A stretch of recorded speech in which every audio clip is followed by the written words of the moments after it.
Yo, what's this museum exhibit they just moored next to us? Don't tell me someone actually took that out to sea. Forget it. Looks like someone's cleaning junk out of their dock, that's all there is to it. Just hogging pier space while the serious ships get ready for real work. 2 of my torps and that relic's gonna feed the fish. Drifting off into dreams of 45. Fools. You don't even understand who you're pointing your guns at. I've seen this one in action. I remember why they called it lucky. But even I, an old battleship, couldn't have imagined how I'd see it again.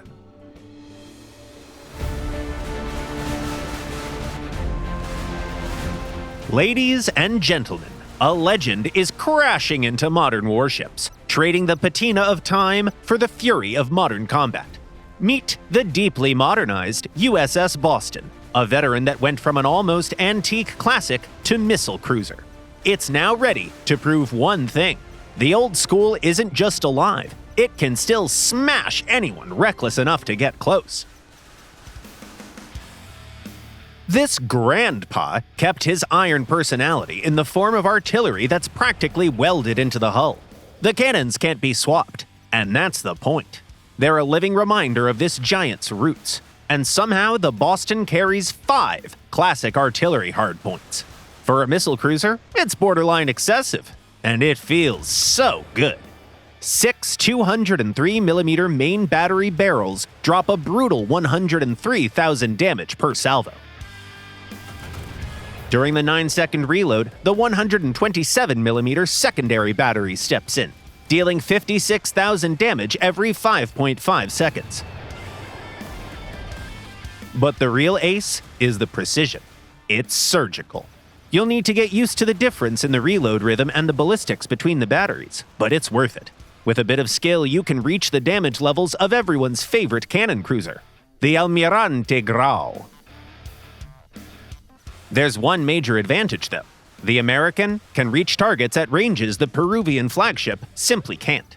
That gives you more freedom in battle. Instead of gambling on dangerous pushes, you can methodically dismantle enemies from distance.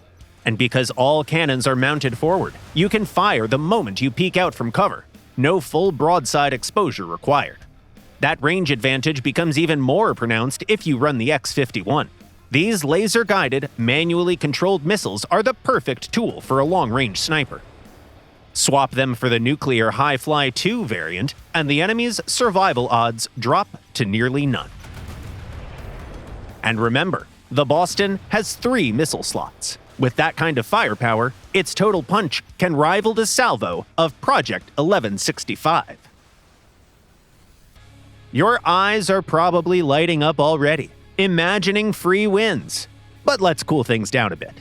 In the stock setup, the missile slots are occupied by the Champ, and with its modest speed, it's not ideal for long-range duels. In close-range fights, though, it truly shines. High durability and fast reload let it slot perfectly into the rhythm of your secondary battery when you need to grind a target into dust right now. In that environment, a pair of RUR-5B ASROC launchers becomes a lifesaver. This system not only boosts your sustained damage, it also intercepts torpedoes, forming the backbone of active defense. A grenade launcher like that is pure comfort and survivability.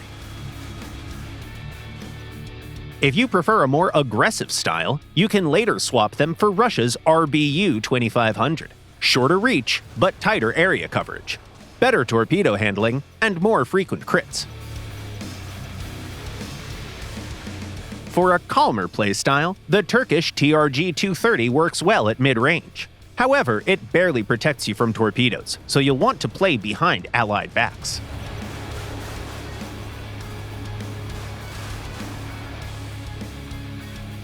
In return, you'll give your team a strong umbrella against aircraft. The Boston has multiple AA hardpoints, and only one slot is non-negotiable, the long-range RIM 161C. The remaining positions run 2 CRAM mounts by default, a proven close-range defense module. Paired with the Seahawk Sigma B1B autocannon, the AA suite handles both missiles and helicopters with confidence. And yes, the cannon is locked too. Speaking of helicopters, the stock Comanche is a true all-rounder. It's just as useful against ships as it is in airfights.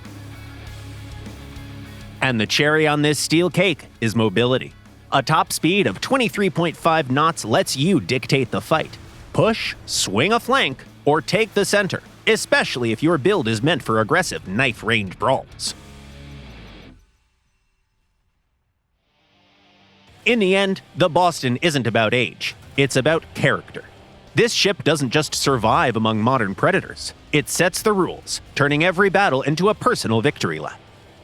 Forget the word antique, this is the original Lucky, carrying its fury through decades to punish arrogant newcomers all over again. A grandpa methodically sinking top-tier destroyers is the best reminder of all. Legends don't retire.